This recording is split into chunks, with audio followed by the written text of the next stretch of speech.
తెలుగు రాష్ట్రాల్లో కాక కర్ణాటక, మహారాష్ట్ర, తమిళనాడు రాష్ట్రాలకు ఎంతో పేరు తెచ్చిన నలసోమనాద్రి మహారాజా వంశీకులు అప్పటి సంస్థానము నాటి నుండి గద్వాలకు నడిగడ్డ అని జోహాబ్ అని ఎంతో ప్రసిద్ధి గల గద్వాల చీరను అగ్గిపెట్టెలో పట్టేలా తయారు చేసిన గొప్ప కళాకారులు ఉన్న చరిత్ర గల గద్వాలకు గడ్డుకాలం వచ్చింది.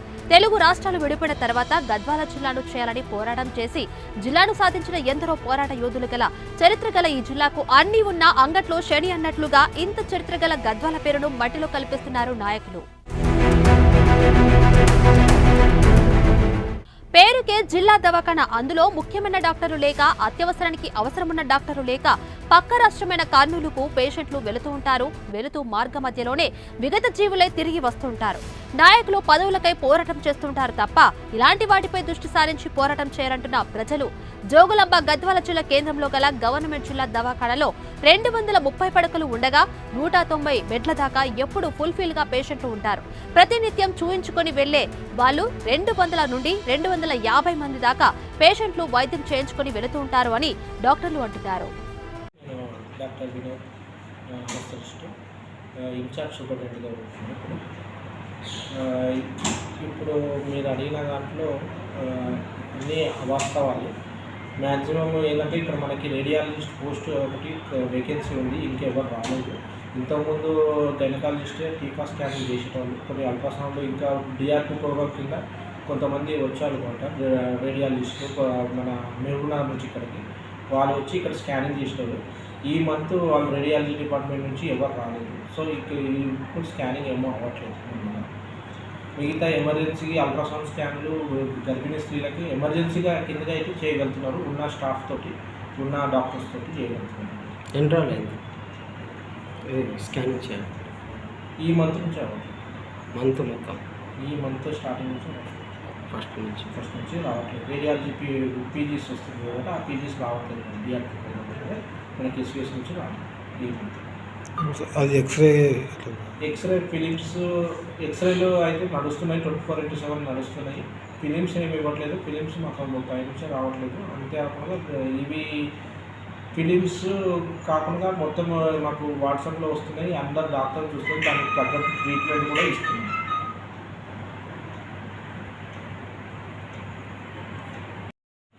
జూలై మంత్లో మొత్తం అల్ట్రాసౌండ్ స్కాన్లు 579 అయినాయండి.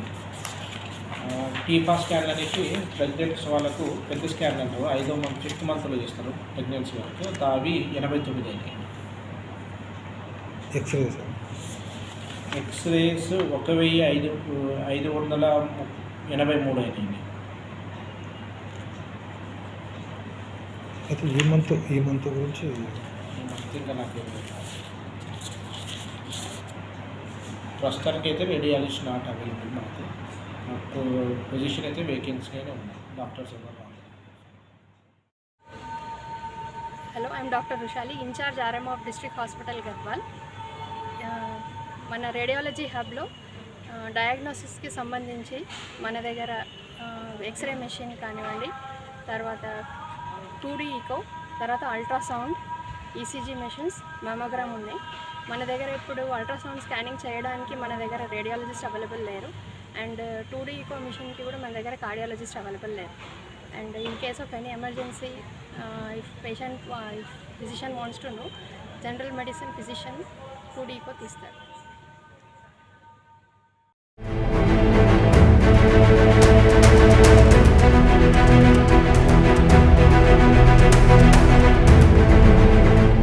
ఇంత పెద్ద దవాఖానలో స్కానింగ్, ఈసీజీ, 2D ఈకో వంటి ఎన్నో పరికరాలు హాస్పిటల్లో ఉన్నాయి. కానీ వాటికి సంబంధించిన డాక్టర్లు లేనందువలన డాక్టర్లు సరైన వైద్యం చేయలేకపోతున్నారు.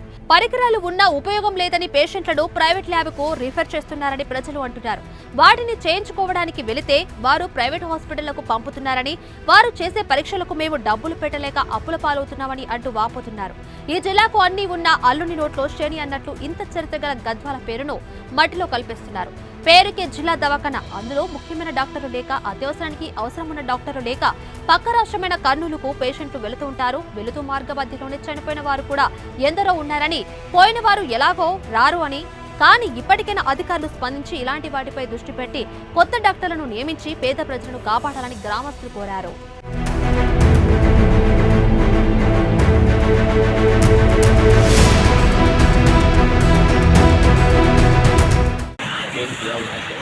గోల్పట్నది మేము జ్వరం వస్తే గవర్నమెంట్ హాస్పిటల్ పోతే గవర్నమెంట్ పట్టించుకుంటున్నాం. ఫస్ట్ ఓపీ కాకపోతే ఓపీ రాసిస్తాడు. అది ఎక్కడ పోలో మాకు తెలియదు. పెట్రోల్ అవసరమైంది ఈ డాక్టర్ అలా బ్లడ్ టెస్ట్ కాకపోతే అసలు ఎవరు పట్టించుకుంటలేదు.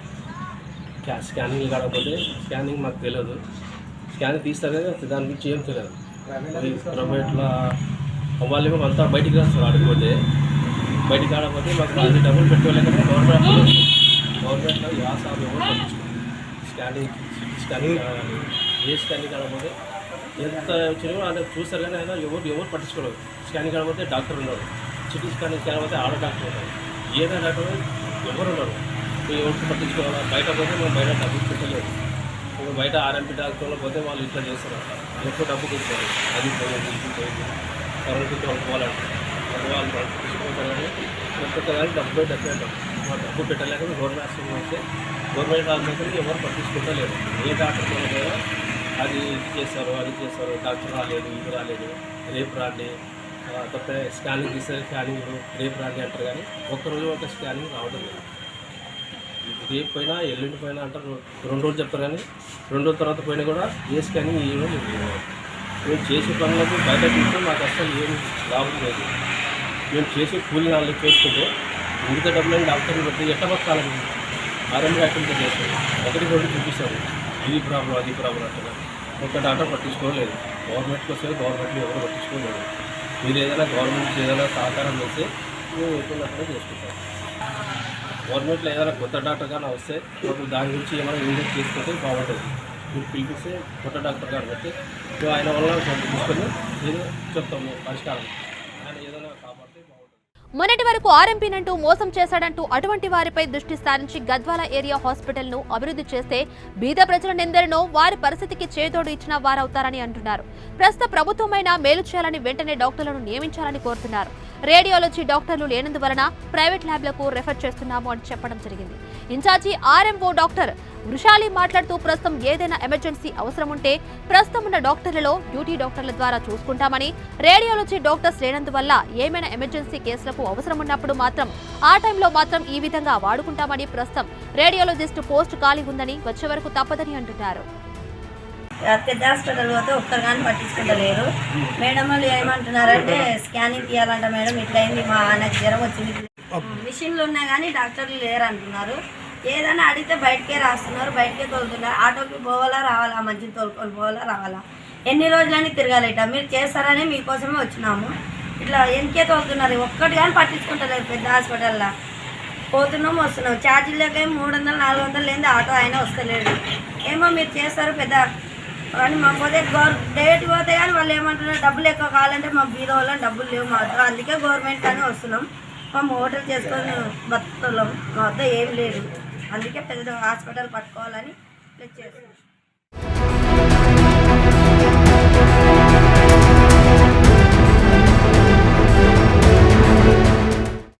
గద్వాల పెద్ద హాస్పిటల్కి పోతే పెద్ద హాస్పిటల్లో ఓపీస్తారు కానీ ఇప్పుడు వాళ్ళు డాక్టర్లు ఏం చెప్తారంటే స్కానింగ్ తీసుకోవాలి లేదంటే ఎక్స్రే తీసుకోవాలి. ఎక్స్రే తీసుకోవాలంటే ఒక డాక్టర్ లేకుంటారు, మిషన్లు ఉంటాయి కానీ డాక్టర్లు లేకుంటారు. డాక్టర్లకు ఏం సార్ మనం వాళ్ళ పరిష్కారం ఎట్లా స్కానింగ్ తీసుకోవాలంటున్నారంటే మిషన్లు ఉన్నాయి బాబు, మేము ఏం చేయలేం, ప్రైవేట్కి రాస్తాం ఫోన్ అంటారు. ఆ ప్రైవేట్కి మా చేత కానీ గవర్నమెంట్కి వచ్చినాం. మీరే అట్లా అంటే ఎట్లా సార్ అంటే మళ్ళీ మేము ఏం చేద్దాం, ఇష్టం పోతే కర్నూలు పోండి రాసిస్తామంటారు. మన పరిష్కారం ఎట్లా మా వల్ల కాకనే కదా కూలీనాలు చేసుకొని మనం 1000 పెట్టలేకనే గవర్నమెంట్ హాస్పిటల్ ఉన్నాం, గవర్నమెంట్ హాస్పిటల్కి వస్తాం. మీరే ఆ మిషన్లు ఉన్నది డాక్టర్లు లేరంటే మళ్ళీ మా పరిష్కారం ఎట్లా, మనం 1000 పెట్టలేకనే మీ వద్దకు వచ్చినాం. మీరు అట్లా అంటే ఎట్లా సార్, మా పరిష్కారం ఎవరు తీసుకెళ్ళలేరా? మా గర్భవతులందరికి వస్తే కూడా ప్రతి దానికి ఇప్పుడు ఏముంది స్కానింగ్ తీయాలి, ఎక్స్రే తీయాలంటారు. వాడకపోతే లేదంటారు. వాళ్ళని మళ్ళీ ఆటోలలో ప్రైవేట్లో కాస్తారు. ప్రైవేట్లో ఈ నుంచి ఆడిపోని ఆ నుంచి ఇడికి రానికి ఒకనే ఖర్చులు అవుతావా, 1000 అవుతామనే కదా మీ దగ్గరికి మేము వచ్చేది. మీరే పట్టించుకోపోతే మాది ఎట్లా? కర్నూలు పోయినట్టే కర్నూలు అప్పుడు గర్భవతిని తీసుకొని పోతామా? మాకే ఇక్కడ పెద్ద హాస్పిటల్ నేను ఎందుకు ఇక్కడ మండల జిల్లా గద్వాల జిల్లా అని ఎక్కడి నుంచో వస్తుంటాం. ఇప్పుడు పోయినట్టే మా వల్ల డబ్బులు లేవు, కర్నూలు పోమంటున్నారు. ఎట్లా మా పరిష్కారం? మీరు ఇక్కడ మిషన్లు పెట్టుకొని డాక్టర్లు లేకుండా డాక్టర్లన్నా పెట్టాలి, ఏదో ట్రీట్మెంట్ చేయాలి. మాకు ప్రైవేట్ పోండి ఆడిపోతుంటే మా వల్ల అయితే కొన్ని ఏడిపోయినా లక్షలు 1000 కావాలి. మా చేతగానే మీ మీద ఆధారపడుకొని ఉన్నాం. మీరే ఇట్లా పట్టించుకోకపోతే మా పరిష్కారం ఎట్లా తీస్తారు? మీ పై అధికారుల కన్నా చెప్పి ఏదో చేసి మన డాక్టర్లను మారుతారా ఎట్లా? మీ మీద మేము ఆధారపడి కొనడం, మీరే ఏదో మాకు పరిష్కారం చేయాలి. డాక్టర్లన్నా పెట్టండి, లేకుంటే ఎట్లన్నా చేయాలి. మేము వేలైతే పెట్టలేము సార్. ఈ గవర్నమెంట్ హాస్పిటల్ రావాలనే మాకు భయం పుడుతుంది. ఆడికి పోయినా ఫలితం లేదు, ఏం పోయినా బయటికే రాస్తారు. మనం అక్కడ ఏం పోయేది, ఎవరు పట్టించిన నాదుడే లేడు. ట్యాబ్లెట్లు అడిగినా లేవు, ఉన్న కాడికే 1-2 తీసుకొని పో అని చెప్తారు. మళ్ళీ మేము ఏం చేయాలి? అప్పుడు ప్రైవేట్కి పోలేము. ఇంకా మాకు ఏదో అప్పులు చేసుకొని చేయలేకనే మీ గవర్నమెంట్ హాస్పిటల్ మీద ఆధారపడుతున్నట్టు మీరే లేరంటే మేము ఏం పరిష్కారం చేయాలి? ఇప్పుడు ఈ స్పాట్లో కర్రలు పోని మాకు మిషన్లు లేవు, డాక్టర్లు లేవు అంటే మేము ఏం చేయాలి? అప్పుడు ఆ స్పాట్లో పోయిన గర్భవతిని తీసుకొని మీకు అన్ని అందుబాటులో పెట్టుకొని ఉంటేనే మేము కూడా మీ గవర్నమెంట్ హాస్పిటల్ మీద మాకు నమ్మకం కలుగుతుంది, ఎప్పుడు పోయినా పని అవుతుంది అనుకుంటాం. మీరేమైనా చర్య తీసుకొని డాక్టర్లైనా పెట్టాలి. మీకు కోరుకునేది మేము అదొకటే.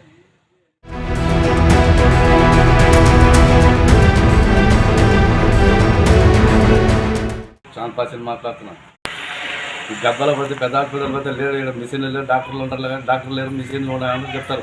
పార్టీ చేస్తారు. మేము ఎట్లా బతకాలి? పైసలు లేక వస్తున్నారు జనాలు, ఎట్లా చేసుకుని బతకాలి? పిల్లలకి ఎట్లా దాస్తున్నారు? మా పరిస్థితి బాగాలేదు, కష్టం చేసుకుని బతుకుతున్నాం. పెద్ద హాస్పిటల్ పోతే ఆటో పోవాలి, మళ్ళీ పోలీసు బయట రాసిస్తారు, సూదులు చేయమంటే బయట రాసిస్తారు సూదులు. మళ్ళీ మా పరిస్థితి ఎట్లా బతకాలి? దాని గురించి ఏం చెప్పాలి? మీరే సమాధానం. డాక్టర్లు ఎందుకు లేరు గర్భాలు? నాకు అర్థం కాదు. మిషన్లు పెట్టినారు కానీ డాక్టర్లు ఆర్ఎంపీ డాక్టర్లు ఎందుకు లేరు? గవర్నమెంట్ డాక్టర్లు ఎందుకు లేరు? నాకు అర్థం కాదు. పెట్టింది ఎందుకు మీరు? డాక్టర్లు ఆర్ఎంపీ డాక్టర్లు డూప్లికేట్ డాక్టర్లు ఉన్నారు, పని చేస్తలేరు. ఏమన్నా కర్రలు దొరకపోతారు, లంచాలు తింటారు, చేస్తూనే ఉంటారు, తింటూనే ఉంటారు, చేస్తూనే ఉంటారు. 3,000-4,000 తింటూనే ఉంటారు. ఇంకా లేదంటే డూప్లికేట్ గోళీలు చేస్తూనే అమ్ముతారు, లోపల మీరు తినబెడతారు, కూర్చోబెడతారు, తాపుతున్నారు, తినబెడతారు. డాక్టర్లు ఊరితే పెద్ద హాస్పిటల్ పోతే పట్టించుకుంటలేరు అసలు. రాకపోతే తర్వాత అర్థగంటనే రాకపోండి. మళ్ళీ ఏం మాట్లాడతారు మీరు? చిరాలు లేకుండా లేదా ఆధార్ కార్డులో వస్తే తెచ్చినాక కూడా అదే మాట్లాడతారు. నాకు అర్థం కాదు. లేదు లైన్లో నిలబడండి, క్యూలో నిలబడండి. మీరు డాక్టర్లు లేకుండా మీరు ఎందుకు పెట్టారు? మిషన్లు ఉన్నాయి, మరి డాక్టర్లు ఎందుకు పెడతారు? నాకు అర్థం కాదు. అది చెప్పండి మీరు పరిస్థితి సమాధానం. నాకు అది కావాలి పరిస్థితి సమాధానం. అంటే ఏం లెక్కలో మాట్లాడుతున్నారు? పోతే ఆర్ఎంపీ డాక్టర్లు వస్తే లంచాలు తింటారు, ప్రైవేట్ పోతే డబ్బులు లేవు మాత్రం. మళ్ళీ ఎట్లా మాత్రం పరిస్థితి బాగాలేదు మాకు. గవర్నమెంట్ డాక్టర్ పోతే లైన్లో రాండి, డాక్టర్లు లేరు, తర్వాత రాపో, గంటకి రాపో, అర్ధగంటకి రాపోండి. దాని సమాధానం. మళ్ళీ ఎట్లా చేయలేదు? మళ్ళీ బయటికి పోండి అంటారు, బయటికి రండి అంటారు, మళ్ళీ ఎట్లా చేయాలంటారు? డాక్టర్లు ఏమంటారు? బయటికి రాసుకోండి, బయటకు రాసేసాం పోండి, ఆటోలు పోండి, ఆడికి పోండి అంటారు. ఆటోలు పోని అయితే 30 రూపాయలు 50 రూపాయలు పోతాం కిలోమీటర్కి. మళ్ళీ ఎట్లా బతకాలి? మేము ఎట్లా బతకాలి, వాళ్ళు ఎట్లా బతకాలి? డాక్టర్లు మీరు పెట్టిన అక్కడ ఎక్కువ తక్కువ ఇస్తే జీతాలు ఇస్తున్నారు, రైతులకు డబ్బులు ఎత్తున్నారు. అతను అదే డబ్బులు ఎత్తేది మీరు అంతా. ఇది ఎట్లా? నాకు వచ్చి పానం బాలేదు, బీపీ లేకుండా ఇంత బీపీ వచ్చేటప్పుడు మళ్ళీ డాక్టర్ ఆర్ఎంపీ డాక్టర్ పిలిపించి గోళీలు ఇచ్చి బీపీ ఎక్కువ తెప్పించినాడు. 170 వస్తుంది, ఒకసారి 140 వస్తుంది, 150 వస్తుంది. మళ్ళీ ఎట్లా చేయాలి? దీని పరిస్థితి ఆర్ఎంపీ 1,00,000 రూపాయలు అయిపోగొట్టినా. మళ్ళీ ఇంత బీపీ గురించి 1,00,000 రూపాయలు తింటే గోళీలు ఎంత పడుతుంది? గోళీ ఒక తట్టు 60-70 రూపాయలు పడుతుంది. 250 రూపాయలు తీసుకున్నా ఆర్ఎంపీ డాక్టర్. మళ్ళీ ఎట్లా నా బాధ్యత? గవర్నమెంట్ డాక్టర్ ప్రైవేట్ పోయినాక గవర్నమెంట్ హాస్పిటల్ పోతే డాక్టర్లు లేరు, మిషన్లు ఉన్నాయంట, డాక్టర్లు లేరు. మళ్ళీ ఎట్లా పరిష్కారం ఉన్నాయి? డబ్బులు లేవు, అతను కర్రలు ఉంటే వాళ్ళు ఉంటుంది. మళ్ళీ గవర్నమెంట్ హాస్పిటల్కి వచ్చినాయి, పెద్ద హాస్పిటల్కి వస్తే డాక్టర్లు లేవు, మిషన్లు లేవు. మళ్ళీ ఎట్లా చేస్తారు మీరు? సమాధానం. డబ్బులు మళ్ళీ మీరు ఎట్లా బతకాలి? దానికి చెప్పండి. నా కొద్దిగా బీక్ లేకుండా ఏం చెప్పలేదు. ఈ ఆర్ఎంపీ డాక్టర్ వచ్చినా కాబట్టి ప్రైవేట్కి పోతే వాళ్ళు కర్రలు లేవు, పట్టించుకుంటే లేరు, పైసలు లేరు. అతను పెద్ద హాస్పిటల్కి పోతే డాక్టర్లు లేరు, మళ్ళీ బీపీ పెరుగుతుంది, తగ్గుతుంది. ఎట్లా చేయాలి మరి? పరిష్కారం నాకు చెప్పండి.